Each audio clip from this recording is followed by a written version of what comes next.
Any questions back there? Please, in back. Coach, good evening. Ray Silva from South Texas Border Sports. I've got to ask you, how does your team recover from such a loss and playing against St.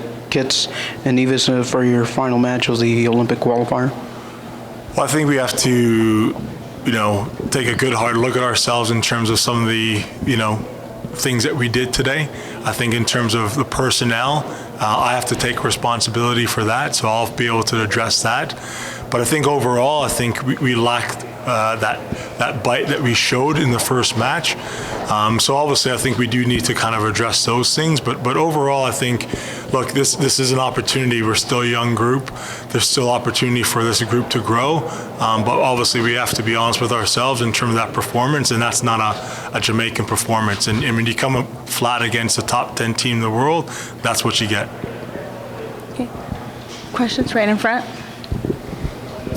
Coach, today the Philadelphia Inquirer reported that a source had told them the JFA was considering shutting down the women's program if they didn't qualify for the Olympics this time around. I know there's never a great time to ask you that question, especially since you still have a game left, but can you comment at all on the rumor that was reported today?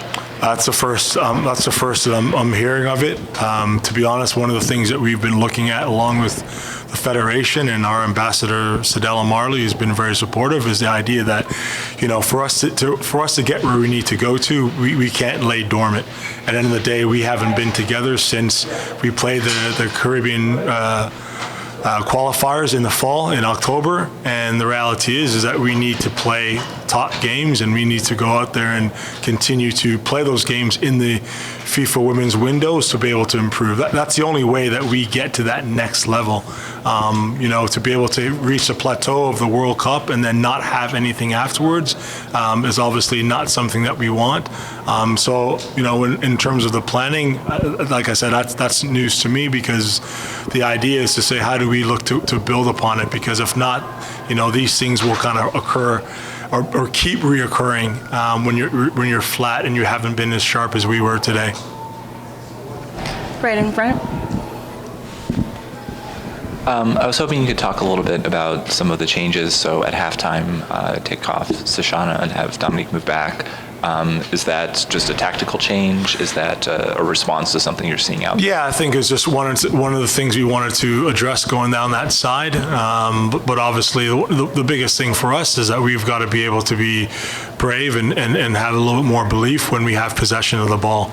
That's something that we've been trying to address coming in, and unfortunately, I think we had a bad case of stage fright today when we really shouldn't, because obviously, as we kept on saying to them as a staff, you've played at the pinnacle of the game and going to a World Cup, so there's nothing that we should be afraid of. But we played tentative today, we played scared today, and when you do that against, again, a quality opposition like Canada, again, the result is what you get.